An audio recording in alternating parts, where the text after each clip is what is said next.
my shorts.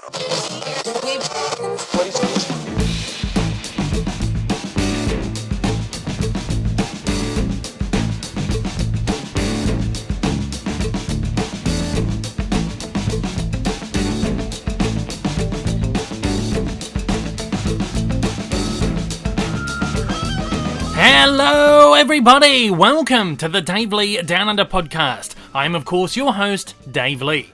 We're taking a small break over the holidays and we'll return with brand new episodes in early February 2022. Until then, I'll be delivering a number of compilation episodes showcasing the best moments from 2021. Episodes regularly go out every Monday on all major podcast platforms, including Apple, Google, Spotify, Amazon, and Audible. A visual element is also available on YouTube, which goes out 2 days earlier to Patreon supporters on Saturdays. So if you'd like your early access, head to patreon.com/Dave Lee Down Under. If you're watching on YouTube, don't forget to hit that subscribe button and the like button down below. If you're listening on the podcast platforms, please leave a review and a rating. It really helps. Please enjoy the best of the Dave Lee Down Under podcast 2021, Part 1. The time off, of course, hasn't been without its own disaster stories on our end. There's always disasters going on with like couriers and stuff like that here. People love to hear about these stories. Basically, me just having a moan about trivial things. We had a JB Hi-Fi Boxing Day disaster, I'm going to call it. I went into, they had a deal on which was like buy two, get one free on like family titles. I think that was the deal. Which essentially came to like $7 a title or something like that. I can't remember. I got a bunch of stuff. I went through, and the girl behind the counter was having like trouble like ringing it through. And then I was thinking, right. What's happening here? And she sorted it out and put it all through and rang it through. And then when I left, I kind of thought, I think I paid too much. So I've looked back over the thing, and it was like $8 more I'd paid than I should have. And I thought I would go back and try and sort it out. I went back in. And they took ages, like 10, 15 minutes, trying to sort out what had gone wrong. And they eventually got it sorted, and I got like my money back. As nice as the staff are at this particular JB, they don't think it was a brain surgeon amongst them. I know. They were just kind of trying to figure out what's going on. It wasn't hard to work out. So anyway, I got my money back, and then I got home and I realised one of the discs that I bought, I already had. That's right. Now, usually I'll check the app on the phone to see if I've got something. I didn't on this because I was sure I didn't have it. Because we got an app. Yeah. We got an app that we catalogue all of our stuff on. Yeah. So that we know, because there are so many of them, we just need to keep track of what we... Mm-hmm. And it's good for people like me who can't remember what the hell we've got and what we don't have. Yeah. So I can sort of just check when I'm going through, and I try not to go through without you. Yeah. Yeah. I usually know what we have and what we don't, but maybe it's a sign of getting old, though. Well, maybe, I know. There's a lot of things going on. I'm pushing 30 this year. No, you're not pushing 30. I am 30 this year. I'm pushing 30 right now until my birthday mid-year. But yeah, so I kind of usually I'm switched on. I know what's going on, and I will check the app if I'm uncertain about something. But this title, I was certain I didn't have it, so I grabbed it. I got home. I was like, so we went back to a different store the next day because we needed to go to the other shopping centre for some reason. So I thought I'll just take this back to this store.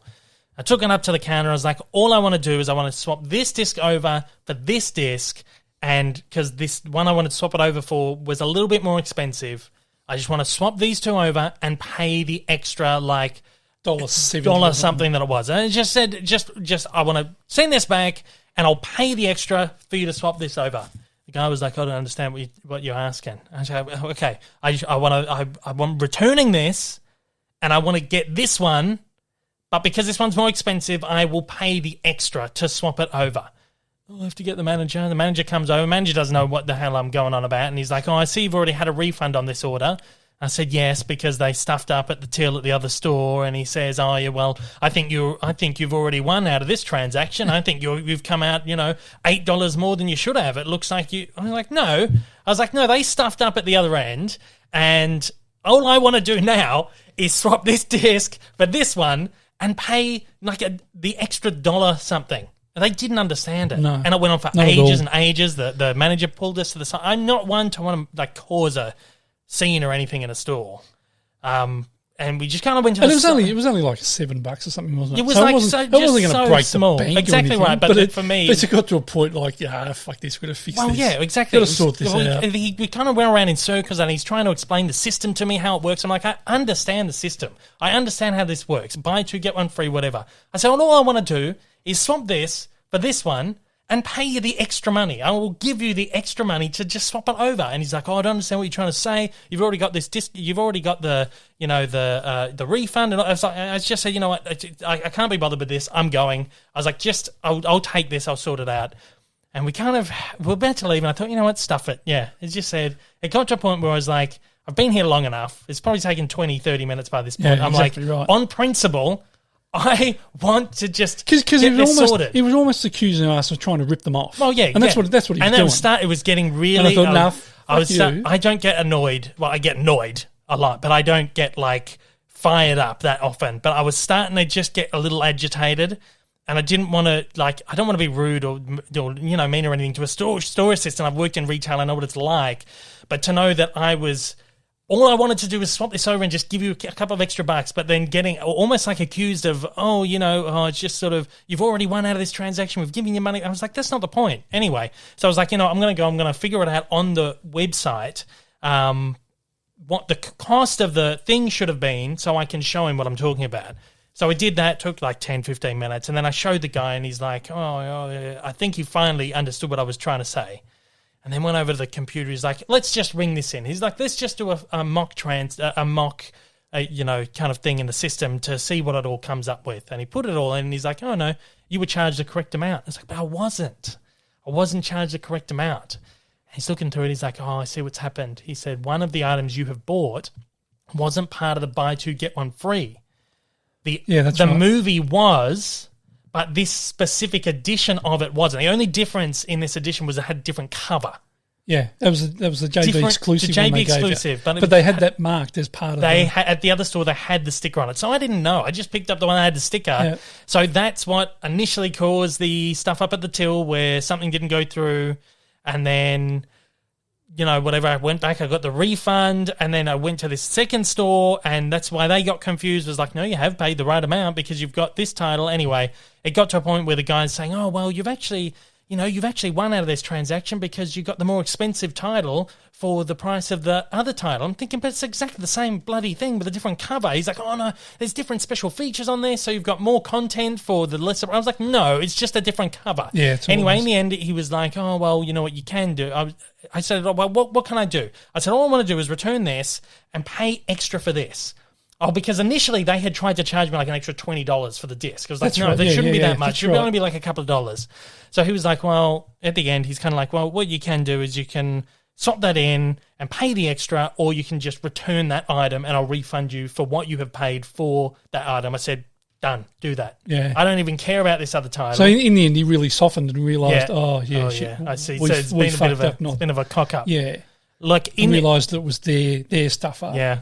And we were right. Had I not picked up something that had I not bought something that I'd already bought, I could have avoided it all. And that one that you took back, that was one they put through as the they put that through as the freebie as well. Oh geez, I'm telling the story all over. That didn't help. Yeah, that didn't help it. Yeah, because when I went back, that was the one they had refunded. Yeah, that's right. That wasn't the disc that was the issue to begin with, but because they couldn't figure out how to do it, they just refunded on that one. So it was just bad luck. It was just such bad luck that this one title I wanted to return, they'd refunded and they couldn't. Anyway, I just sent that one back. I was like, you know what, take this one back. They gave me like whatever else refund back, and I essentially got like two for 3 for 2.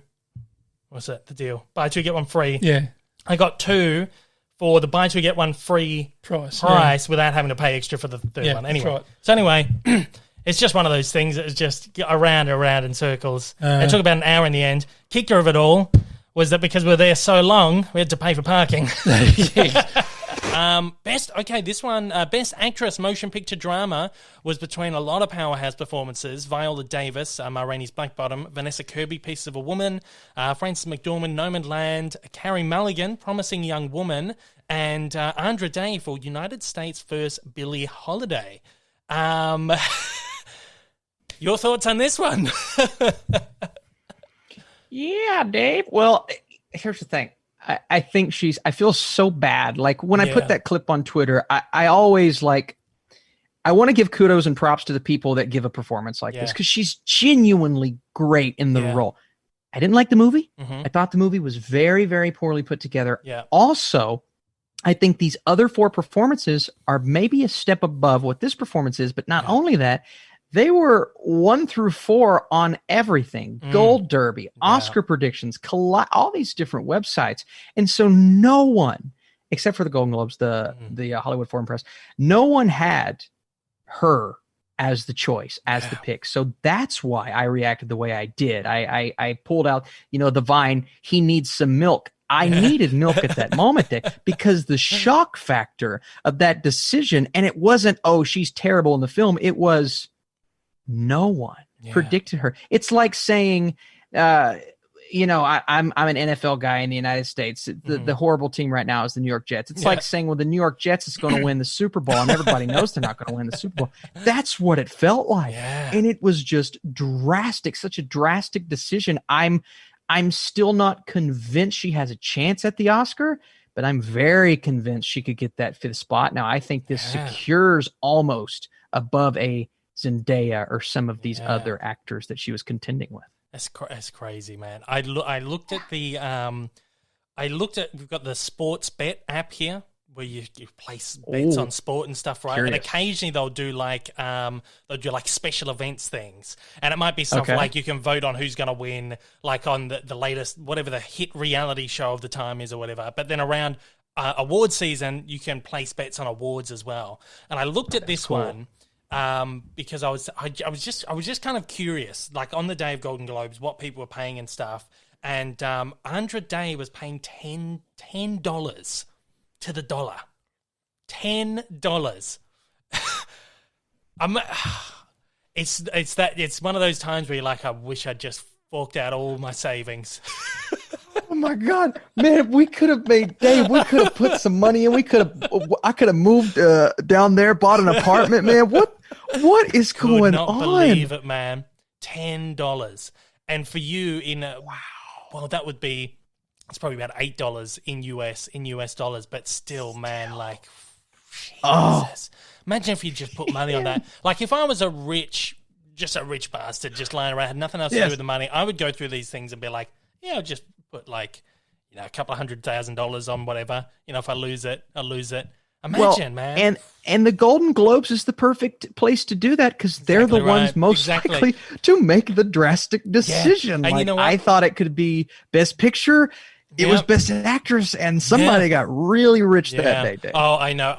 That was like, my thought was like, man, this could be that award that does that flip. I was thinking, this is the Golden Globes. You can't pick it. You cannot pick the Golden Globes because it's going to swing like real far. Like the Oscars, you're going to have some disappointments, but the Golden Globes is always that one where there's just going to be this absolute wild card. I was thinking, man, I should put some money on this. I didn't do it. I'm not really a betting guy. I wish I did. I just wish I. It makes it harder, even knowing that you were like looking at it, like you had that chance to like be a millionaire.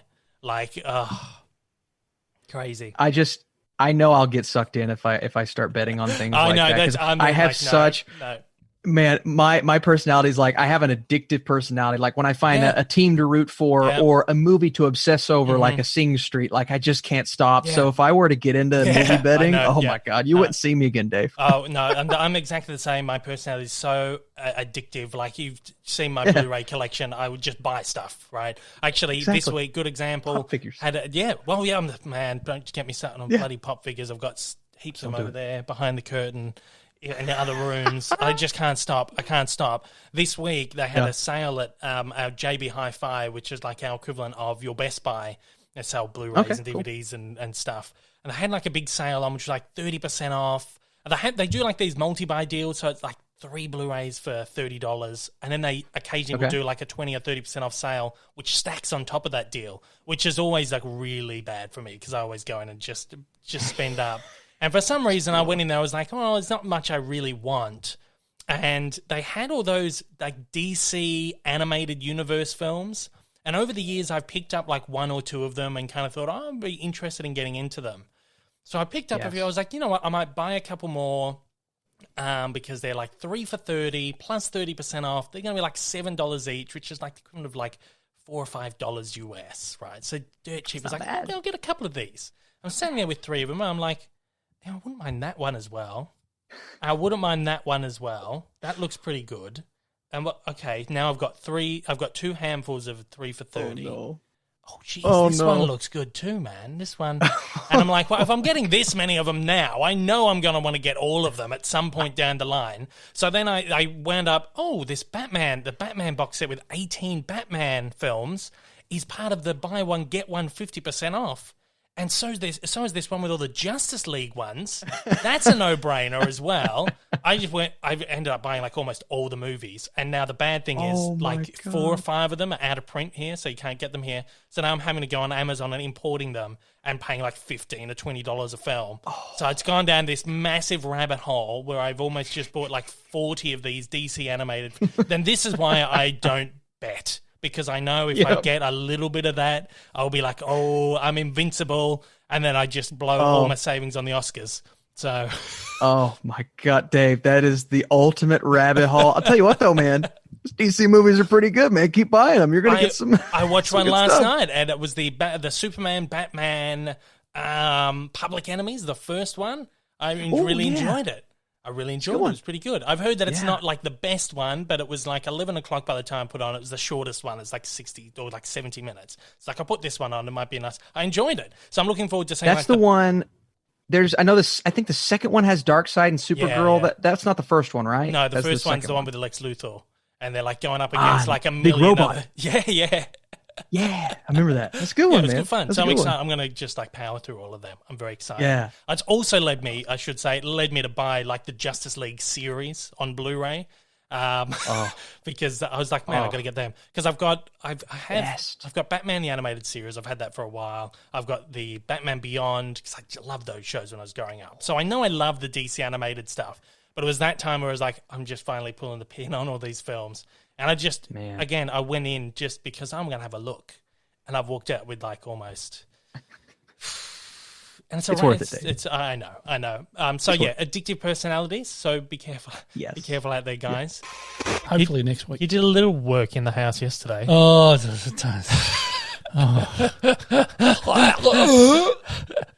we had a bit of a pungent smell, didn't we? A bit funky. Yeah. We thought, oh no, what is it? And we recognise the smell though. Yeah, exactly. Because we've been through it before. But it wasn't in the house. It was we could smell it down the garage. Yeah. And when you sort of go down the stairs, get at the bottom of the stairs at the garage, it was like, ooh, it was starting to permeate in here now. It was starting to creep up the stairs. And I thought, looks like we've got something dead under the house. So I had to crawl under the house yesterday and try and find what the hell it was. Yeah. And I found it. Yeah. A dead rat. Yeah. But it wasn't under the house though, was it? Well, it was under the house, but it was in a cavity. It was in a cavity between the first floor and the garage ceiling. Yeah. And the guy who built the place didn't block off the ends of the... So I'm going to have to go through there next week and block it all off, hopefully, and stop rats and shit getting in there. And, found the little bugger. Yeah. I put some rat baits down a week or so ago because, in this area we get quite a few rats and stuff. So, so he obviously taken the bait and went there and he... Croaked. Yeah, we've had one before. Oh. We recognise the smell. Oh, that one before, that was the worst ever. Made himself a little house in the kitchen, didn't he? Oh, yeah. We had a smell and it was just getting worse and worse. And it got to a point where we couldn't handle it. And I was searching in cupboards and God knows what, because it was really strong in the kitchen. And it took me the best part of 4 or 5 days to work it out. And I was pulling the dishwasher out and getting in behind, putting like my phone with the camera on behind cupboards to try and see what it was, and couldn't. And I thought to myself, it smells like it's coming from under the sink. But there was no way it could get in under the sink, but it got in under the base of the sink cupboard. Yeah. So it was between the floor of the cupboard and the floor. When the plumbers put the pipes in, they didn't seal the pipes off. And this not a little rat, it was a massive big rat. It was a big, big rat. It made a nest. Made himself a little home, and he'd been in there for a little while. Yeah. And I had to cut the floor of the cupboard open. And there he was, this massive rat. And he'd been there for a long time because there was a lot of, what do you call them, snail bird shells and bird eggs and God knows what. He made him. So the hole underneath the floor was his home. And when I opened it, the smell, oh my Terrible. God. Oh, I've never smelled anything like it in my life. Well, I still can't really eat marshmallows because it was like it must have just been after Easter when that happened, same time of year, and there was like a bunny. I had like a marshmallow bunny rabbit. Oh God! And I remember eating the marshmallow, standing in that kitchen, smelling whatever before we discovered it, and thinking it's very pungent. And I remember thinking maybe it was the marshmallow. But every time I go and eat marshmallow now, I think of that awful rat smell. So as soon as we smelt it down in the garage the other day, it was like, I know this smell. Yeah, it was just revolting. Awful. Terrible. Well, we were lucky it was just a rat because we thought it could have been a possum. Or like a fox. Because we have foxes in the area too. Yeah, we've had we thought maybe it's a fox. Well, I've seen one 2 or 3 times recently, just hanging around. We've got a big blue-tongued lizard living under the house somewhere. I thought it might have been him. And so that was a bit of fun. Luckily, it was just a dirty little rat. Just a little rat. But every time somebody talks about having rats in the house or rats in the yard or something, I smell it. Yeah. And I dry reach it. Very recognize. Just think about it now. It's like the smell that doesn't leave you. It leaves a mental scar. It's just. And when I got under there yesterday, I couldn't see it. Yeah. I couldn't see it anywhere. Yeah. And I couldn't smell it because I had I had a big breathing thing on, a big mask, big filters and shit on it. Because if it was smelling in here, it was going to be pungent down there. Yeah. I finished up having to take that off to sniff my way around. That's enough. I finished up having to get under the stairs and God gross. knows what, and couldn't find it. But then I realised, hang on a minute. In the wall.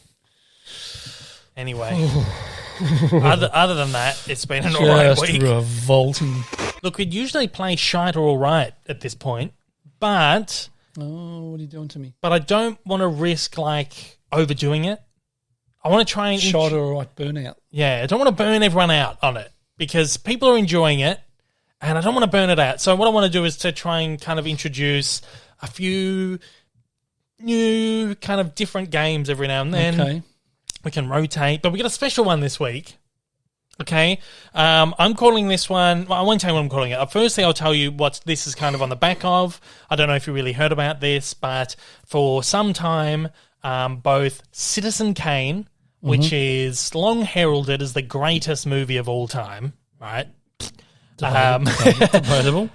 Citizen Kane and Paddington 2 are like the 2 top movies on Rotten Tomatoes, both with 100% ratings, which... Again, if you don't understand how Rotten Tomatoes works, it's a very simple system where people don't write reviews for Rotten Tomatoes. Rotten Tomatoes basically cobbles up reviews from accredited critics. Yep. And of which one you are? Of which one I am, yes. Yes. Yeah. What? Of which one you are, yes, that's correct.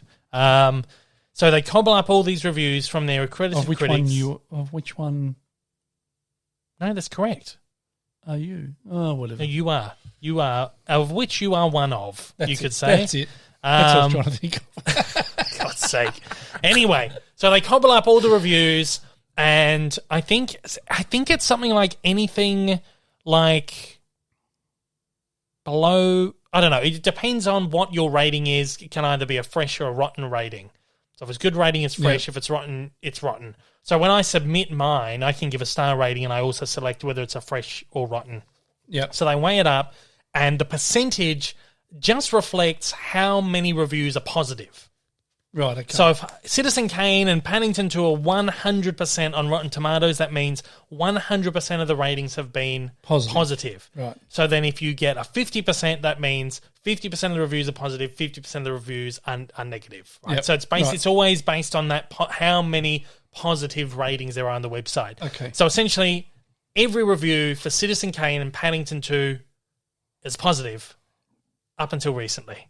Rotten Tomatoes dug up an 80-year-old review for Citizen Kane published in 1941, which was a negative review. And it's taken Citizen Kane down to 99%. Why would they do that? Don't know. Don't know. Maybe maybe the administrators think, I hate that film. It can't be number one. So this was a review that again came from a newspaper from 1941, which was when the film was released. It was written by Matinee, which is apparently a pseudonym that was used a lot in film reviews. Oh, really? Matinee, yeah. So anyway, the review read, Citizen Kane fails to impress critic as greatest ever filmed.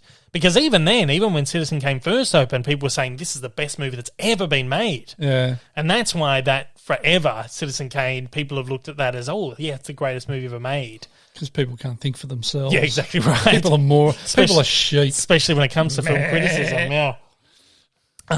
It is a fantastic, innovative film, but it's not the best film ever made. No. In my opinion, anyway. There was a little bit more. You've heard a lot about this picture, and I see by the ads that some experts think it's the greatest movie ever made. I don't. It's interesting. It's different. In fact, it's bizarre enough to become a museum piece, which it has become 80 years later. Really. Oh, really? Yeah. But its sacrifice of simplicity to eccentricity robs it of distinction and general entertainment value. Fucking spot on. 80 years ago, someone has watched that and gone, no. I don't get all the fucking hype. Somebody could think for themselves back then. Yeah. This is. I feel like this is like my previous life. Yeah. I've sat there and gone, this isn't that fucking good. Yeah. Technically, brilliant achievement. Oh, for its time, yeah, exactly. For its right. time. But I feel it with a lot of films. Yeah. Because some critic says it's good, people believe it has to be good. Yeah, exactly right. And I think, that was good. Citizen Kane is at the top of that. 2001: A Space Odyssey is another one. That's a piece of I'm going to get hung. But anyway, that's my opinions. So Rotten Tomatoes dug up this old review. There's now one negative review for Citizen Kane and 115 positive reviews. That brings the rating down to 99% fresh. It's still fresh, just not 100%. And now Paddington is the highest rated movie, considered the greatest movie of all time, Paddington 2 on Rotten Tomatoes. So what I want to do today is I want to play a game called Kane or Paddington 2. Oh, God. All right, so what I'm going to do is I've gone through Rotten Tomatoes and I've dug up some reviews for both Citizen Kane and Paddington 2. Right. I'm going to give you a review from both of them, and you have to guess which one is from Citizen Kane, which one's from Paddington. Yeah. Oh, God. Okay. Here we go. Here we go. You ready? First review. It is daring, different, thrilling, and revolutionary. A power play of startling brilliance. Okay, that's review number one. Now, review number two. An oasis of gentility and niceness amid a world and cinematic landscape of increasing cynicism and narcissism. So, which is which? The first one's Paddington, the second one's Kane. Wrong one. Wrong. Yeah. So, the first one, Kane, it's daring, different, thrilling, and revolutionary, a power play of startling brilliance. And Paddington, an oasis of gentility and niceness amid a world and cinematic landscape of increasing cynicism and narcissism. It sounded too obvious. Yeah. All right, next one. If more writers and directors respected their audience, as Redacted clearly does, the world's entertainment output would be significantly improved. And it's not an entertaining film, but it is also it's not only an entertaining film, but it's also a deeply heartfelt, thought-provoking, and intelligent one too. Which one's Kane? Which one's Paddington 2? Well, it sounds like Kane was the first one, but I'm going to say it's the other way. Paddington first and then Kane. Ooh. Correct, yes. So Paddington is a film that if more writers and directors respected their audience, as the director of Paddington 2 clearly does, the world's entertainment output will be significantly improved. And Kane is not only an entertaining film, but is also a deeply heartfelt, thought-provoking and intelligent one as well. Yeah, so you'd think that you would think that was Paddington. Paddington, yeah. I've done it quite well here. Yeah. All right, another one? Another round? Yep. All right. It's a perfect film. A cinematic marvel that is humorous and heartfelt, suspenseful and sentimental, and witty without cynicism. Second one, I would say it's a great picture, but it is one of those things like the pyramids, which are impressive and definitely interesting to have seen, but one can have more fun than looking at the pyramids. Which one's which? Jeez, it could be, but both could be for either. So is Paddington a perfect film, a cinematic marvel that is humorous and heartfelt and suspense and sentimental and witty without cynicism, or is Paddington likened to the pyramids of Egypt? I reckon the first one. Is Paddington? Yeah. Hey. Correct, yeah, there you go. There we go. So Kane is likened to the pyramids, and Paddington is a perfect film and a cinematic marvel. Do you have another round? Yeah, sure. I've got another one here. Yeah. Put Redacted on your absolutely must-see list. Whether you like it or not, it will be a film experience you won't soon forget. And a nearly perfect movie that thoroughly and genuinely restores something we haven't seen a lot of lately, childhood wonder. Now, which is which? Keep in mind, Citizen Kane is about a guy who has repressed memories of his childhood and has to reconnect with himself in his older age as he was as a child. It goes back to Rosebud, the idea of his sled when he was a child. Just read the first one again. First one is put Redacted on your absolutely must-see list. Whether you like it or not, it will be a film experience you won't soon forget. Or a nearly perfect movie that thoroughly and genuinely restores something we haven't seen a lot of lately, childhood wonder. Which is which? Kane first, Paddington second. Correct, you got it right again. Well done. 3 out of 4. There you go. So Kane is an absolute must-see, and Paddington is a childhood wonder, a perfect movie.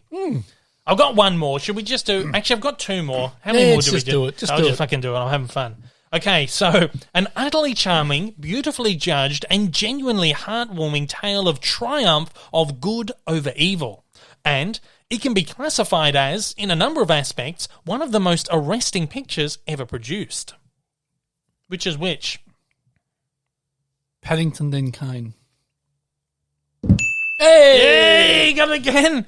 Yeah, so Paddington is utterly charming, beautifully judged, genuinely heartwarming, triumph of good over evil, and Kane can be classified as one of the most arresting pictures ever produced. There you go. We got one more. Here we go.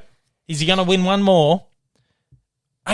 One says it is gloriously entertaining. The other says everything from the sweet, precisely melodramatic performances to Redacted's mile-a-minute setups and payoffs works like a charm. So which is which? Which is a gloriously entertaining classic, and which is a mile-a-minute, it's a sweet, precisely melodramatic film, blah, blah, blah, blah. Which is which? Kane, then Paddington. Oh! You got them all except for the first one. There you go. Awesome. There you go. So, God. But yeah, it's funny. You can choose either, almost any of those for any of the film. Yeah, either of the films. So there you go. Paddington 2 is our number one, is our new greatest movie of all time. Oh, God. There you go. So that's our game this week. Kane or Paddington 2? Warner Brothers did one on me on the trailer as well. They sent me, with a local team, sent me all this information about, the trailer's going to be dropping tomorrow at 10 p.m. I thought, this is a nice scoop. Quickly got on Twitter. No one's talking about it. I was like, shit, can I post about this? Is this embargoed or anything? Like, go for it. Please, let people know. So I posted about it. Dune trailer tomorrow night, 10 p.m. Australian Eastern Standard Time. And then I broke it down for like all the other time zones around the world, US, UK, West Coast, East Coast, whatever. Fucking tweet took off. There's a lot of people looking at wanting Dune trailer. A lot of people, and it just went nuts. Like hundreds and hundreds of likes, heaps of retweets, and just all these people chatting about, oh, I've heard the Dune trailer drop. Like fucking heaps of people were on about this Dune trailer dropping off my advice. 10 p.m. comes, no trailer. Oh, no. And I was really hesitant about posting too because I thought, I just have this feeling, because it's like a really weird time. It seemed a little bit early, particularly for like the American market, which is what this would be aimed for. I was really hesitant to post it. I was like, this is like my first like major kind of scoop.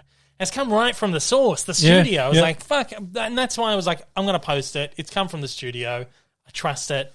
And 10 o'clock comes and it's gone. Heaps of people were like tweeting me like, you're a liar, or like, why have you said this? Or just like, oh, of course, this was wrong.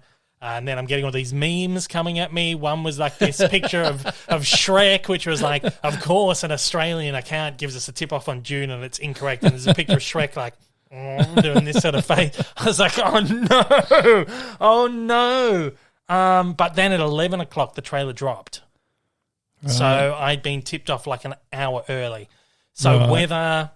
I'm not blaming the local team because the local team are fantastic and I love my relationship with them. And they're wonderful. They're so wonderful. They have obviously been provided incorrect information from the studio in LA, which wouldn't be uncommon because they tipped media off on the Zack Snyder's Justice League trailer.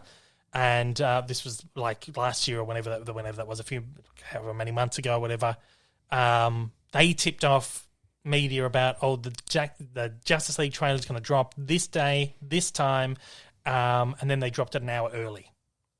God.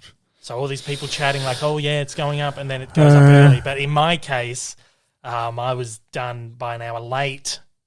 So either the studio has provided my local team incorrect information, or at the last minute they decided we're going to change the time. I don't know, but I got incorrect information, ran with it. I'll be very hesitant to do so in the future. Yeah, exactly right. But the trailer did go up, so when the trailer went up, I did post a little smug tweet, which was like, I told you guys. I told you it was coming. Now, people love it when we have a little discussion instead of just like focusing on news and stuff. So I want to talk about something. This is something I've been wanting to talk about for a few weeks. I wanted to wait for like a slow news week sort of thing. Yep.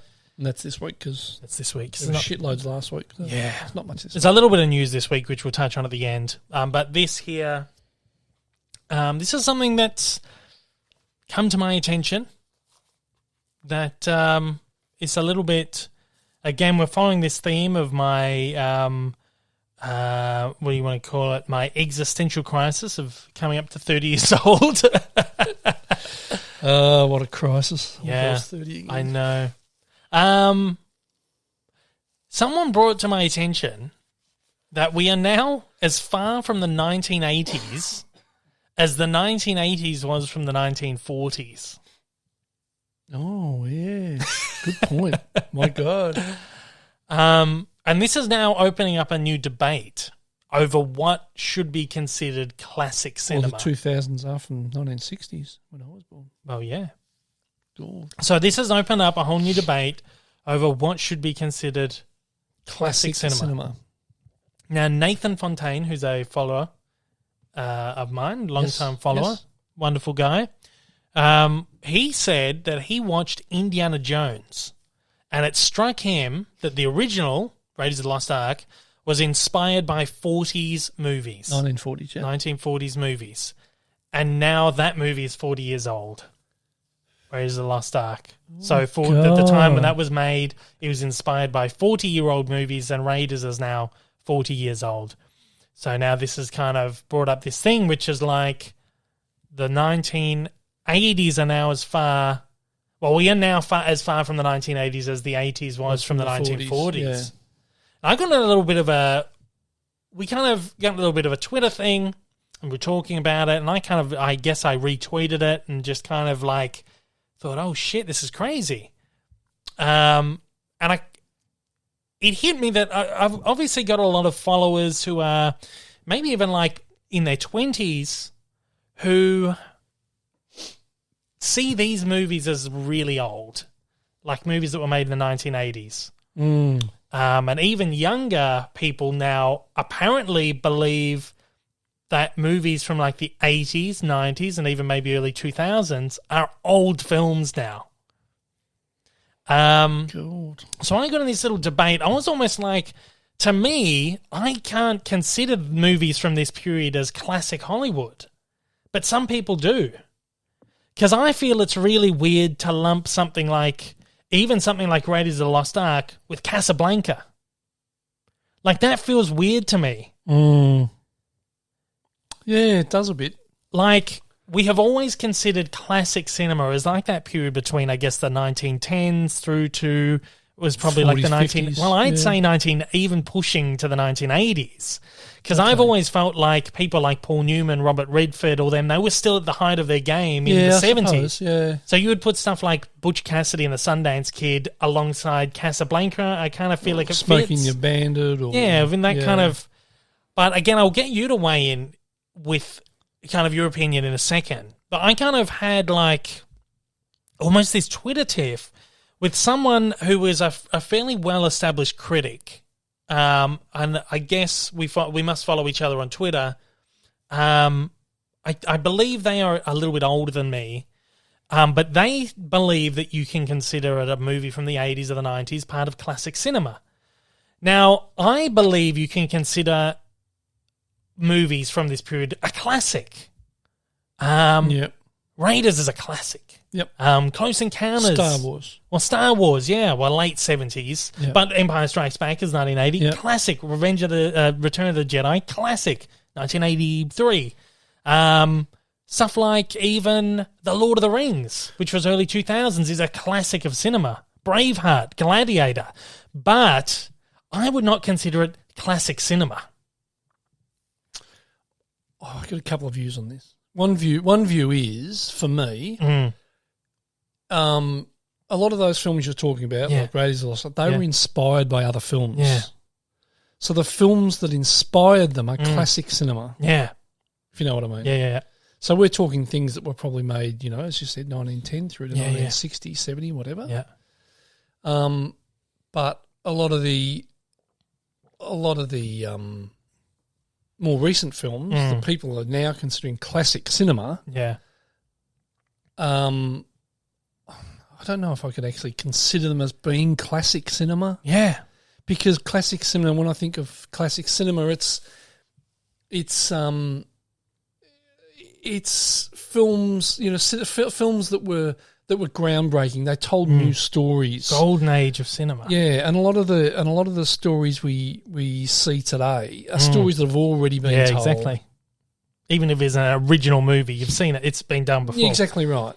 Because what was the theory that there was like three stories or four stories? Well, most movies and most stories will follow the one formula, which is the hero's journey. Yeah, exactly right. Which is what Pixar uses on all of their films. Yeah. Star Wars followed it. The Akira Kurosawa films, like The Seven Samurai, The Magnificent Seven, which is the Seven Samurai. Yeah. The hit Forbidden Four, everything, every movie that has like a leading character who's fighting for good, it's the hero's journey. Yeah. And almost every story follows it. But then there's another, and like High Noon's another one. Yeah, well, exactly right. Earlier, yeah. Right. Right. Yeah. Sorry. It's a bit of a choking there. You're right. Here we go again. Take a little quick sip. What was I saying? Classic movies and the hero's journey and all that shit. Yeah. So High Noon's a classic example of that. Yeah, follows the hero's journey, all that stuff, and that inspired a lot of westerns to come after it. Yeah, and even films that were only a few years after that, it probably inspired those as well. Some way, probably. Yeah. A lot of Clint's films, Pale Rider and stuff like that. Yeah, would have taken some. Would have taken something from that. Yeah. But then there's another thought where when you talk about like classic cars and stuff, you're talking 25, 30-year-old cars. Yeah. So is something that's 25 years old or 20 years old a classic? Yeah, well, that's what you'd usually, that's not what I would consider classic.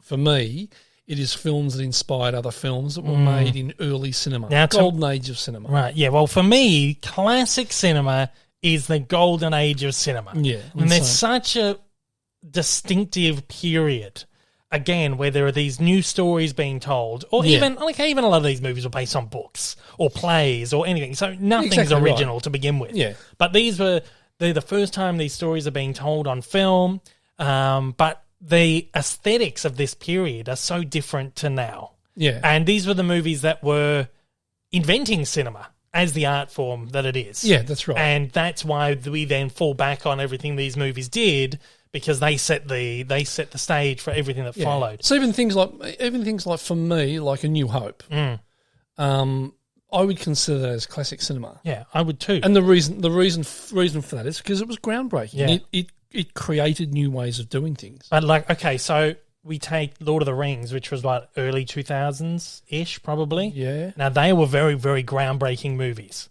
So is that classic cinema? You're still groundbreaking in the early 2000s because they're developing digital filmmaking. Yeah, that's true. But are they telling new stories as well? Like A New Hope, that was really a new story. Well, no, because that's the hero's journey. Yeah, true, I suppose. That's just the But I suppose when you look at films. When you look at romance films, most of that can be taken back to Shakespeare, Romeo and Juliet. Oh, yeah, exactly. The classic it's interesting. story. Now, he was something funny. It's a bizarre thought. He was something funny, right? Well, because someone chimed in and said, I can't remember who it was, but they said they had asked their friends' kids if they wanted to watch Back to the Future, and the kids replied with, "We've never watched black and white movies." Right? Back to the Future, 1980s, early 90s. That's hilarious. So I don't know. I think it's weird, and I think that a lot of people have different thoughts on this, that you're so far out now, these movies that were made in the 80s and the 90s, you're 30 or 40 years out from, you can consider them classic cinema. At the end of the day, it's all just terminology. It's all what do you call it? What's the word I'm looking for here? Semantics. Yeah. Really. Yep. That's all it is. But I feel like there's just such a vast difference between those movies made in those early days of cinema, even from the 80s, 90s, 2000s, 2010s, 2020s. I don't know. But then I kind of think of it and I feel like cinema now is very different to what it was in the 80s and the 90s. Maybe there's 3 periods of cinema now. You know, you've got that golden age, those what I would consider classics. You've got the middle age, and then you've got this new era. I think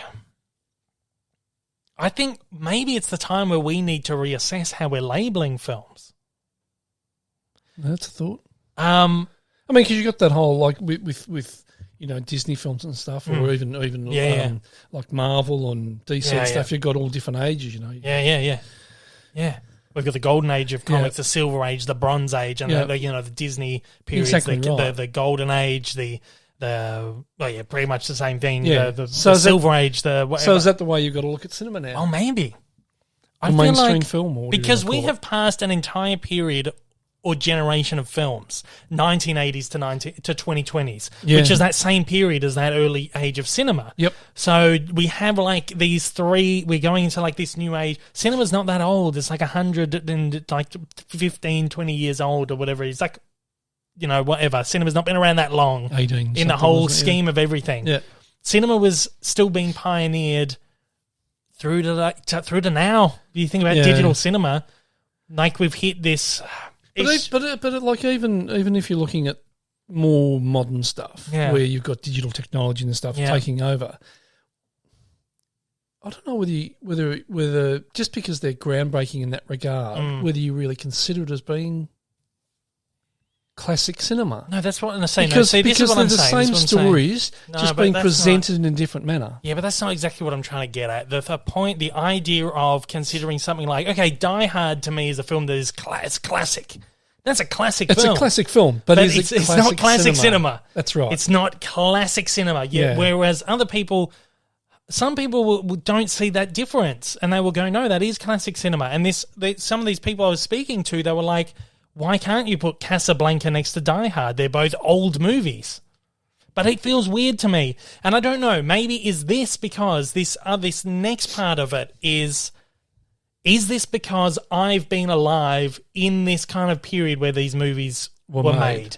And does the period that you are born, the era where you're born, change the way you look at things? So obviously, there's no doubt. You got 10, 15, 20-year-olds now are looking at a movie like Die Hard and going, that's fucking old. Yeah. So to them, what do we got? 80, 90, 2000, 20. It's a 40-year-old movie, right? It'd be like a 40-year-old movie. So to them, that would be like Cool Hand Luke to me as a kid. Yeah. Right? And you're looking back at Die Hard, even like Star Wars The Phantom Menace is like 30 years old. Oh, Jesus. And 30, is that right? That is right.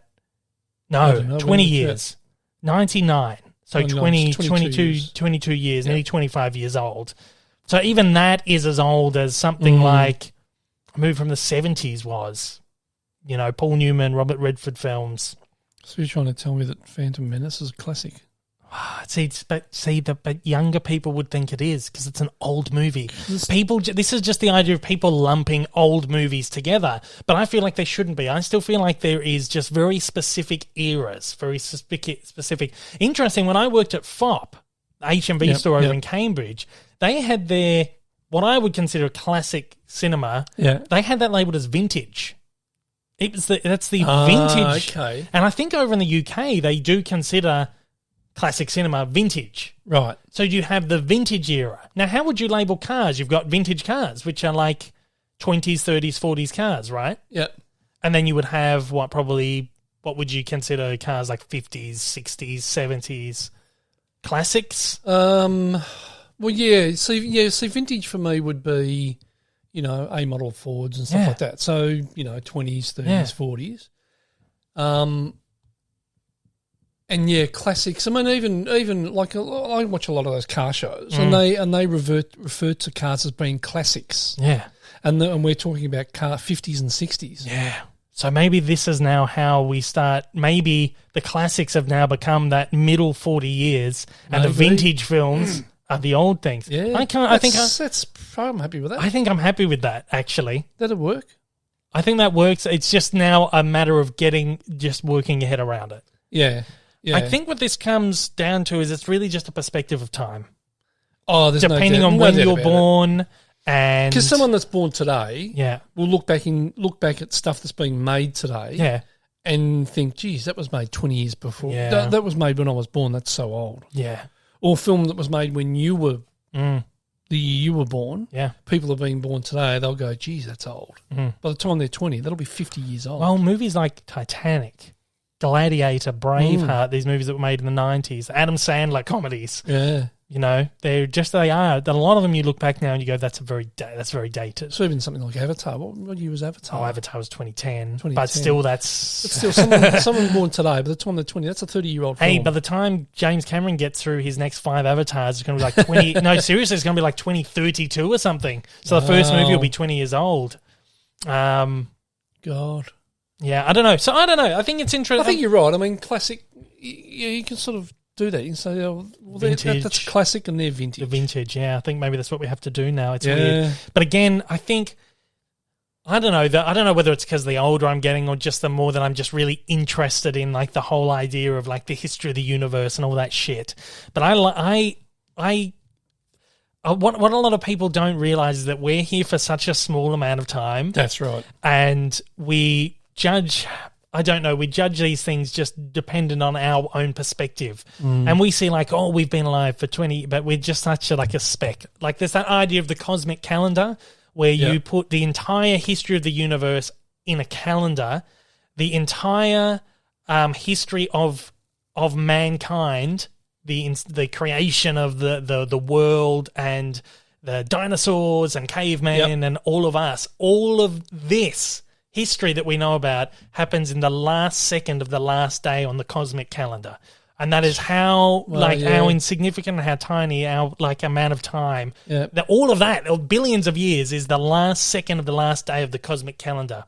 So it really comes down to this idea of your perception of time, your timeline. Yeah. And the longer time goes on, the more you have to start reassessing how things fit in. And really, in the scheme of the cosmic calendar, Casablanca was made pretty much exactly the same time that Billy Madison was. Yeah, exactly. You know, I think it's just a weird way you have to come about looking at it. One thing I was going to say is, like, how would you consider, we've probably moved on a little bit, but I'm interested to know how you would see, because I say that I would consider what we're now branding the vintage age of cinema, I would say is probably from like the 2010s to the 1970s, because I feel like that's all right up to the end of the 1970s. So for me, that's like bang, right? That's that period, because I feel like that's the period that really fits together. But because you were born in the 1960s, and now I'm saying movies from the 60s and 70s are vintage or classic cinema, how do you see them? Do you see those movies as being... would you put Butch Cassidy and the Sundance Kid next to Casablanca?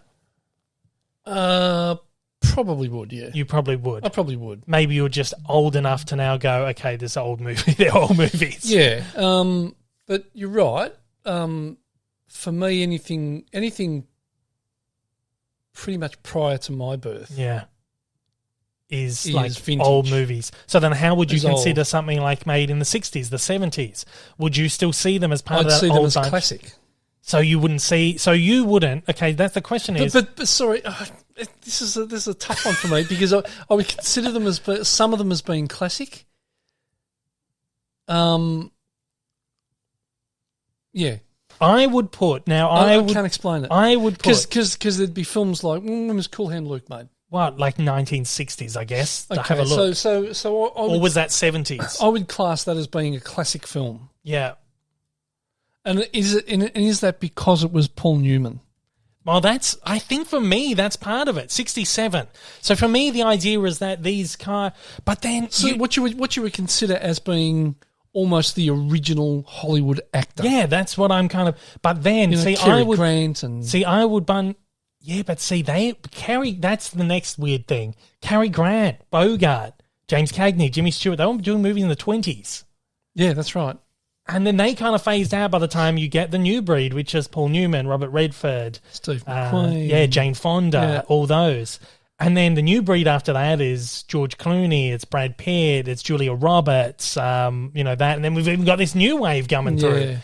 So has it got something to do with the actors and the actresses? Yeah, I think so. I don't know. But anyway, I think it does come down to the idea of perception. Okay, so my question, this just kind of just gauge how you see movies. Like, I would put a Paul Newman, I would put Cool Hand Luke and Casablanca in the same bracket. But would you, personally? Yeah. You would? Yeah. Yeah, so you would see that as you would see they're old movies. Well, I'm old. So. Yeah. So yeah. Okay, that's interesting. It's just interesting because I'm kind of trying to gauge the theory that it's the people's perception of time, and just considering things old. Well, God, I don't know how to think about it. It's such confusing. It is, isn't it? Again, at the end of the day, semantics is really what it comes down to. But it's like the classic Hollywood actors for me are people like Cary Grant and Bogart and. We've got Cary Grant going up to the 60s or 70s anyway. And Paul Newman and Robert Redford, and these guys, for me, are classic Hollywood actors. Mm. Whereas I don't consider people like George Clooney or Brad Pitt or any of these guys as being classic actors. Yeah. They're very good actors, and in time they'll probably become classic actors. And it gets back to that. Yeah. It's just a perception of time. When you're born and all those sorts of things. So someone born in 10 years' time or 20 years' time, we'll look back at George Clooney and Brad Pitt and go, oh, geez, these old actors were fantastic. Yeah. Yeah, anyway, we could go around in loops all day, but I think we've kind of nailed it. It's a perception of how you view your point in history and these things that have come before and how you can lump them. I think that you have to take into consideration the actors, you have to take into consideration the period that they were made in, the people that are making the films. Vintage, let's brand it vintage cinema. 1910s up until like the late 1970s. Yep. 1980s up until, I guess, 2020. Yeah. Which is the 40-year bracket. Yeah. And then because we're seeing these new actors coming through now. Yeah, exactly right. Who are now blowing up, I guess. Yep. Michael B. Jordan and actors like that. Saoirse Ronan, people that are doing all these smaller indie films and stuff. Margot Robbie, the people doing the Marvel films, all that kind of shit. I feel like, you've got this new era now. Crazy. At the dawning of a new age. Yeah. It's crazy, man. Yeah, I think that's probably the best way to look at it. Every 40 years seems like a fairly good... Yeah. Because I guess that would be like the average lifespan. Of a classic actor. Of an actor. Yeah. The lifespan of like a creative is 40 years. Well, there you go. You're probably Let's knock that down. Yeah. Done. Good. I'd be interested to hear what other people have to say on this. Tweet me or whatever it is. But yeah, it's just a very strange topic that's kind of had me going around because I'm seeing a lot of the actors that I grew up with in films: Eddie Murphy, Ben Stiller. Yep. I guess people who would do like the height of their game in the 1990s. Even Clooney, Brad Pitt, Julia Roberts, Sandra Bullock. Yep. They're older now. Yeah, that's and right. I watch they're movies all my now. age. Yeah, and I'm watching movies now, and I'm thinking these guys are kind of at that point in their career where you look back and you watch Paul Newman in a 90s film, and you think, oh, he's a bit. Oh, this is one of his later films. Yeah, exactly. He's a bit older here. Yeah. So now I'm looking at these actors and going, oh, they're kind of at that point in their career now where they are the older breed. Yeah, the back end of it. Yeah, so it's these weird ways that we see things. Anyway. Let's put it. That's probably for sure. Let's put a nail in that one. Vintage, classic, new era. Yep. Yeah. Now let's do a ranking of every single vintage movie ever made. Oh, a ranking of every single. Okay, Pub, you got about 3 weeks. I really liked it. I watched it on my tally in 4K. So when we come home from football and talking about 4K tallies. Oh yeah, well that's what I was going to say. Yeah, shit, doubling back to the what's happened this week. Yeah, fuck. Well, I was doing a bit of housework the other day and had the tally going in the background. It was actually last Friday after we finished the podcast. Yeah, exactly right. I was editing the podcast at the time. I was pottering around the house and had the tally going in the background. I hear and all the power in the house went off. Except for my room somehow. Because there's different circuits throughout the house. So the circuit that was on, which includes the theatre room and all that sort of stuff, everything went off. I thought, shit, what the hell was that? Couldn't smell anything, like there's nothing on fire or anything. I thought, oh my God, is there something, is there something downstairs that's tricked it? And then I thought to myself, So I went out and looked at the switchboard outside. Sure enough, the switch was off. Tried to flick it back on, it flicked straight back off. I thought, oh, shit, okay, something's died. Came inside and thought, what could it be? I thought, let's unplug the telly first. Went outside and it flicked back on. And I said, Dave, stand by the telly, plug it in, I'll go turn it off, and I'll flick it back on and see what happens. So I flicked it back on, and what did you hear? Yeah, poof. Yeah, as soon as you flicked it, because you're on the phone, you're like, okay, I'm going to switch it on now, and I hear you go click, and they go poof. Yeah, and it turned straight back off again. Sure enough, the bloody telly blew up. Yeah. Now, this wasn't a 4K tally. It wasn't a 4K. It was about 9 years old. Yeah. It was a Samsung. Shouldn't mention that. No, it doesn't matter. It's a Samsung. Who cares? It's a review. It's tech review. Exactly right. This is what's happened to our Samsung. Well, exactly right. Unit. I think I paid about $3,500 for it 9 years ago. So it wasn't a bottom end one. It was a good quality one. Supposed to be. It's like top of the line at the time. Yeah, exactly. Well, it was. It was top of the line Samsung at the time. And about the last 2.5 years, I had 2 lines of dead pixels down the right side of the tally. But it didn't bother me because it didn't really notice. Well, we already had a short circuit on the tally at one point. Well, exactly right. It was only about 3 years old. They had to come out and replace the. I think it was the motherboard, some motherboard or some bloody thing in it. But yeah, so 9 years old and it's bloody blown up totally. You think you'd get a bit more than 9 years out of it. So I thought, oh, well, fuck it, I'll buy a new one. Yeah, so you bought a 4K tally I bought myself a nice Sony 4K. I was going to get the 75-inch, but they're not available yet, so I just stuck with the 65. Yeah, and it was like an extra $700 or $1,000 or something? An extra $1,400. Oh, yeah, well, not worth it. Nah, fuck it, just keep the 65.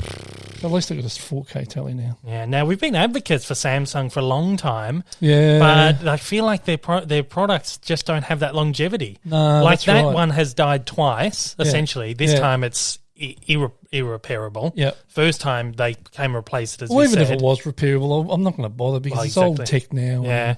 And then you had the lines down, so that got 9 years, and the players. We've had 2... Because those pixels, they died when you were overseas still. Yeah, yeah. So that's probably 2.5 years ago. Yeah, so anyway, we've also had 2 players which are not really working. No, that's right. The one in here keeps refusing to play discs. It keeps doing stupid shit. We've updated the firmware on them too, so there's not firmware. One in my room, which is the model up from the one that was in here, it can't play. Sometimes I just put a disc in it and it goes. Actually, this one in here does that and then spits it out.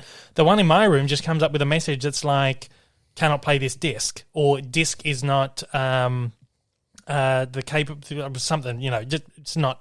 You can't play it. Yeah. But it's only new discs, newly released, newly pressed discs. Yeah, I've done firmware and everything on it. So anyway, and yours makes a noise playing DVDs. DVDs every time I put it's fine with Blu-rays or 4Ks.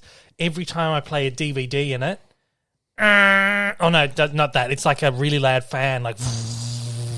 That's just the disc spinning so fast. Yeah, can't read it. It's weird. And every time I play a 4K in it, if you pause it and you play it again, it goes out of sync, and then you have to rewind it. This one was doing that too. Yeah, you rewind it. You rewind it a couple of seconds and then play it again, and it's fine. Yeah, the one in here was doing that. Yeah, so I don't know if I can advocate for Samsung anymore. No, so this time I bought a Sony TV, and it's the latest model Sony one. Yeah, and bought a couple of new Blu-ray players as well. Yeah, a couple of Panasonic. The Panasonic one. The UB20, 820 820 or whatever. Whatever. Apparently the best one on the market. Everyone's saying it's like the best. Well, thing. They do. I think they do another model or two that are above that. They're like there's about $1,000. Yeah, but the only difference is got like a tuner or something. Everyone is saying hard drives and all that sort of stuff. Everyone says the model that you've bought is the model to get. Yeah, because it. Well, also, I read a lot of reviews as well because you were telling me about that, and so I thought I'll have a look at some reviews and look at a few, tech reviewers, and they were saying the same. They were comparing that with Sony players and stuff, and and these were coming out on top. I've heard people say it's better than it's comparable to the Oppo. Oh, really? The old Oppo player. So there you go. Michael won't like to hear that. Yeah, no. I don't do the Oppos anymore. You sure? Yep, they stopped doing them. Did they? Yeah, really? I wonder why. Yeah. Wonder why. Yeah. So there we go. New TV and Blu-ray player. But I don't get the TV till next week sometime. That's all right. So you're finally going to get 4K out there. So the next thing we need to look at is 4K in here. Well, yeah, that's the next thing. So if there's a supplier or a manufacturer out there, we need. We wouldn't mind a 4K projector. 4K projector would be lovely, or like a 100-inch flat screen telly, 95-inch. If you can provide us with one of them, that'd be lovely. We've got the players. That's fine. We might even need to. We've got to have to update the sound system. The amp needs to change because the amp doesn't support 4K. Yep. And then probably all the speakers got to change too for Dolby Atmos. Yeah. So if anyone out there is anyway linked and want to sponsor us, go ahead. We'll we'll take it. We'll do a podcast where we just fucking do out the whole theatre room. And we can do fan events and everything. We have watch parties and it'd be great. Can you imagine that? 4K laser player. Fucking hell. Yeah. Nice. So please, if you... please. Anyway. So, I know. Okay. In the bleak days of the Cold War, espionage... Espionage. That's the word. Yep. Espionage veteran... George, I'm not going to say his surname, right, is forced from semi-retirement to uncover a Soviet agent within MI6. Read that again. Take a drink.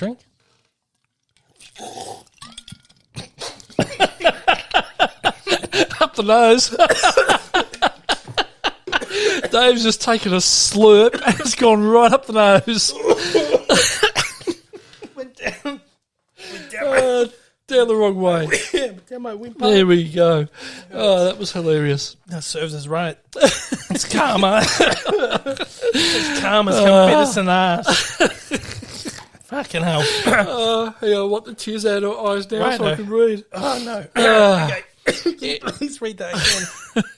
We've only got a couple of questions to get to this week. I actually forgot to put a call out for questions this week. That's right. But I had a couple. Getting shot on time. I know, exactly right. So let's have a look what we got this week. Okay, so we got one from Blake. Yes. Blake up in Brisbane. Yeah.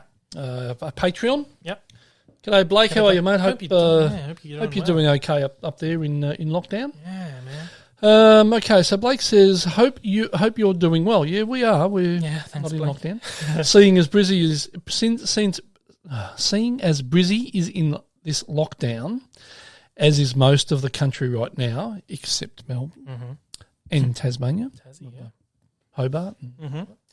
As is most of the country right now, what recommendations do you have for little hidden gems? Can be movie, TV shows, books, whatever you want.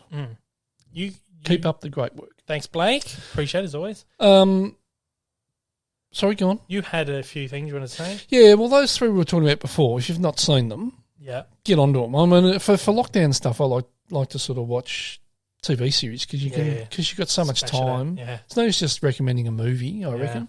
So, Ray Donovan, if you've not seen Ray Donovan, you've got to get it and watch it. It is awesome. Breaking Bad, most people have seen Breaking Bad and The Sopranos because a lot of people still haven't seen The Sopranos. Yeah. They're three fantastic ones, but a couple others that I thought about. One was Californication with David Duchovny. Fantastic show. Yeah. Sort of an adult sitcom drama sort of thing. It was big at the time, but it's one that I feel like didn't have legs. It was like 7 seasons or something. Yeah, something like that. I mean, it petered out a bit towards the end of it. We haven't watched it all. We've only watched the first few seasons. But the first 4 or 5 seasons were fantastic. Really they were good. really, really good. And the other one was Flight of the Conchords. If you've not seen Flight of the Conchords, it is offbeat. Yeah. And it is awesome. It is Kiwi. fantastic. Couple of Kiwis, yeah. Jermaine Clement and Brett, whose surname is Yeah, escaped and me. what's the manager's name? Murray. Murray.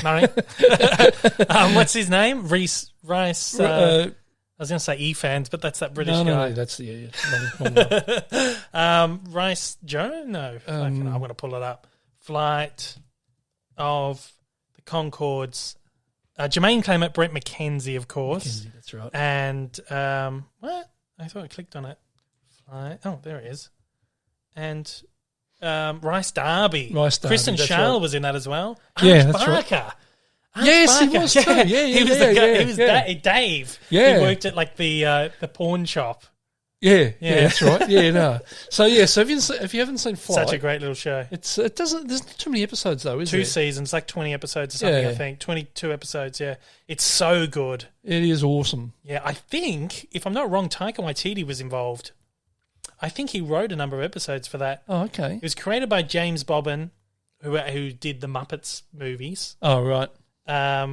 It was also it was created by James Bobbin, Jermaine Clement, and Brett McKenzie.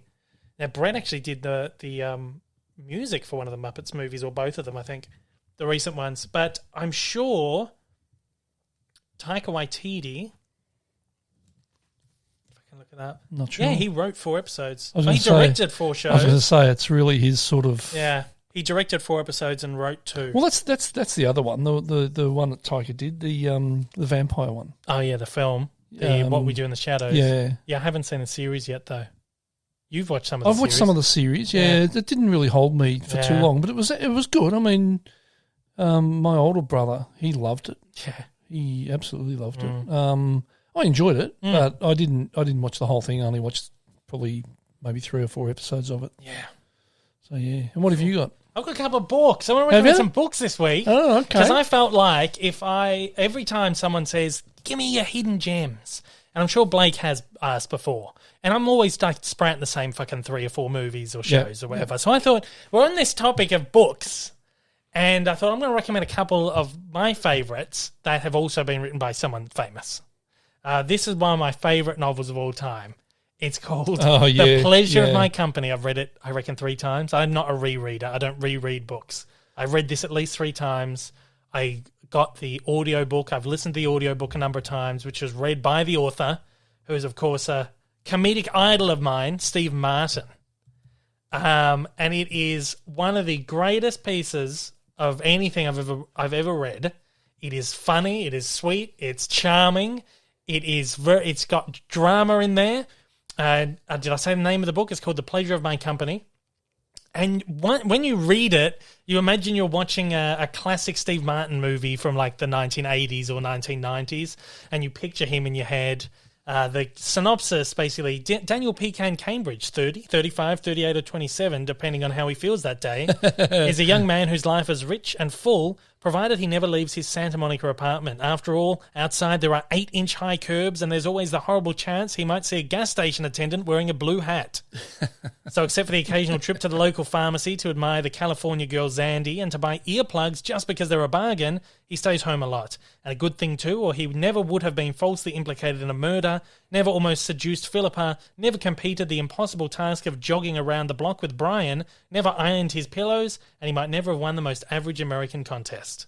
It's so good. It's such just a really charming book. Well, that just reminded me, seeing Steve Martin. Yeah. He did a film on one of his books called Shop Girl. Yeah, it was a novella, yeah. Now that was a really good film as well. Yeah. And I just pulled it up. It's got like a 6.3 rating on IMDb. Very good. But it's a fantastic film. Jason Schwartzman? I rated it much higher than that. Claire Danes, yeah. So good. Steve Martin, Claire Danes, Jason Schwartzman. That was a little novella that he wrote, yeah. And this was a fantastic film. This one here is only 163 pages. The text is pretty large. Yeah. Easy to read. Such a good book. He was talking about doing it as you imagine him in this film. I can imagine that as a... Oh, absolutely. As a movie. And he's a bit aged out of that role now. Yeah. But he was talking about... I'm talking maybe even 10 years ago. He was floating around the idea of doing it with Ashton Kutcher in the lead, who I feel is probably maybe even a bit older for it now as well. But I'd love to see them do that as a film some point because it's so good. It's such a good book. I'll also recommend another one. This one's called My French Whore. This one's written by Gene Wilder, and it is terrific. Again, it's funny. It's got drama. It's sweet. It's tender. It's called My French Whore, A Love Story. Oh, God. Gene Wilder, of course. Willy Wonka, started in Blazing Saddles and all those great classic comedies with Mel Brooks and all that. The synopsis for this: heartbroken by the discovery that his wife no longer loves him, shy young railway employee Paul Peachy leaves his small-town existence behind and boards ship for the trenches of France. It's 1918 and the pendulum of war has swung decisively in the Allies' favour, but when Peachy is captured by a desperate enemy patrol in no man's land, it seems that his life's about to come to a brutal end. A fluent German speaker, Peachy's only chance of survival is to convince his captors that he is none other than their famous spy Harry Stroller. For a while, he is feted as a hero by the enemy top brass and gains access to a previously unimagined world of luxury and extravagance. But when Peachy falls in love with a beautiful French courtesan named Annie, he's driven to commit a supreme act of courage that will change both their lives forever. Sounds good. Which would be another great one. That would be a great film. Yeah, exactly right. I love that. I love his writing is so good. I've got a number of his books. He's written a number of short story compilation stuff. He's so good. Such a great writer, as is Steve Martin. I'd recommend both of those. I thought it was a bit on topic with movies, and particularly with the Tarantino thing coming out as well. So if you, I know Blake is a big reader. If you can track down both of those books, get on it. Yeah, so good, so much fun. Well, if you like, see, I only ever read biographies. I don't really get into fiction, as you know. And there are a lot of good biographies that I've read that I could recommend him, but this, I'd have to think about it and go through. But Kelsey Grammer one's fantastic. Brett Butler, was a really good one. And what's his name? Tim Allen. Tim Allen was good. Don't stand too close to a naked man. That's right. That's called, Paul Reiser did a really good one. Yeah. So there's a lot of really good, really good biographies. Steve Martin did one, which was great. Yeah. Really good. But yeah, so Blake, that movie as well, Shop Girl. Actually, Shop Girl. I can recommend. Actually, I just thought any of the Carl Pilkington books are fucking hilarious.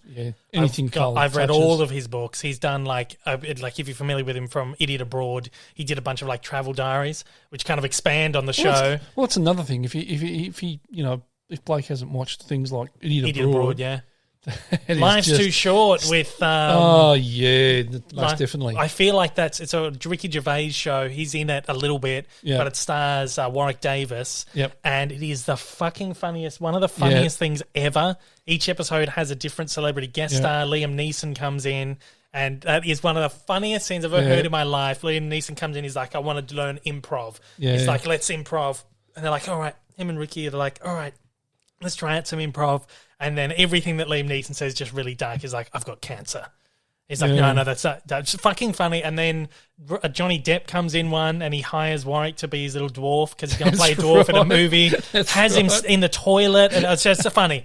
Check it out. I feel like that's like one of the Ricky Gervais shows that is a little more obscure. Yeah. So funny. One season, I think. Maybe 2 seasons and a special. Yeah. As Ricky Gervais always does. The funniest scene when he was trying to get the book or trophy or something off the bookshelf. And poor little Warwick Davis is scaling the bookshelf trying to get the book. But it's just Warwick Davis taking the piss out of his size. Yeah, it's a fantastic show. So good. Yeah, so that's a whole bunch of stuff that'll keep you going through the lockdown. So get on it all, mate. Thanks again for listening to the Best of the Dave Lee Down Under podcast 2021. We'll be back with another Best of compilation next week. Hope to join you on the next one. Until then, take care.